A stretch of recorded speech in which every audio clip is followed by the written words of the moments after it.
Nairobi, June 25, Reuters.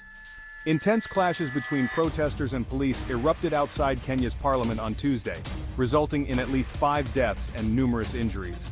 The unrest was sparked by a bill proposing tax increases, which was being debated inside the legislature. The chaos ensued as demonstrators attempted to storm the parliament building, leading to a violent response from law enforcement. Tear gas and water cannons failed to disperse the crowd, prompting police to open fire. According to a Reuters journalist, the bodies of at least 5 protesters were seen outside the building. The Kenya Medical Association reported treating 31 injured individuals, 17 of whom had been shot, including 13 with live ammunition. The association urged authorities to ensure safe passage for medical personnel and ambulances. Defense Minister Aden Duale announced the deployment of the Kenyan army to assist police in managing what he described as a security emergency. Meanwhile, members of parliament were evacuated through underground tunnels as the situation escalated, with parts of the parliament building set on fire.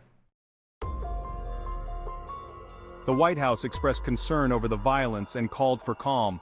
Diplomats from the UK, US, and Germany issued a joint statement urging restraint from all parties involved. Among the protesters was Kenyan activist Alma Obama, half-sister of former US President Barack Obama, who was tear-gassed during the demonstrations. Nationwide unrest. The protests, initially centered in Nairobi, quickly spread to other cities including Eldoret, Mombasa, Kisumu, and Garissa. Demonstrators voiced their opposition to the tax hikes and called for President William Ruto's resignation. Internet services across Kenya experienced significant disruptions amid the crackdown, with major network operator Safaricom attributing the issues to outages in undersea cables, though the exact cause remained unclear. Legislative battle. Despite the turmoil, Parliament approved the finance bill, moving it closer to becoming law. The bill aims to raise an additional $2.7 billion in taxes to address Kenya's substantial debt. President Ruto, who campaigned on supporting Kenya's working poor, faces pressure from both international lenders and a struggling populace.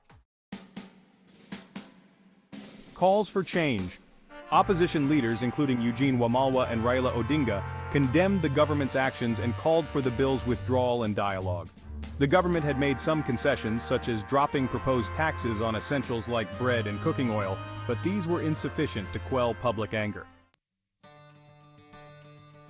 Grassroots movement. The protests have been driven by a youth-led online movement that has shown increasing boldness and independence from traditional political leadership.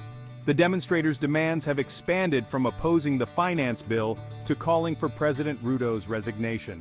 As Kenya grapples with economic challenges exacerbated by the COVID-19 pandemic, global conflicts, and local droughts, the government faces a critical test in balancing fiscal responsibility with public welfare.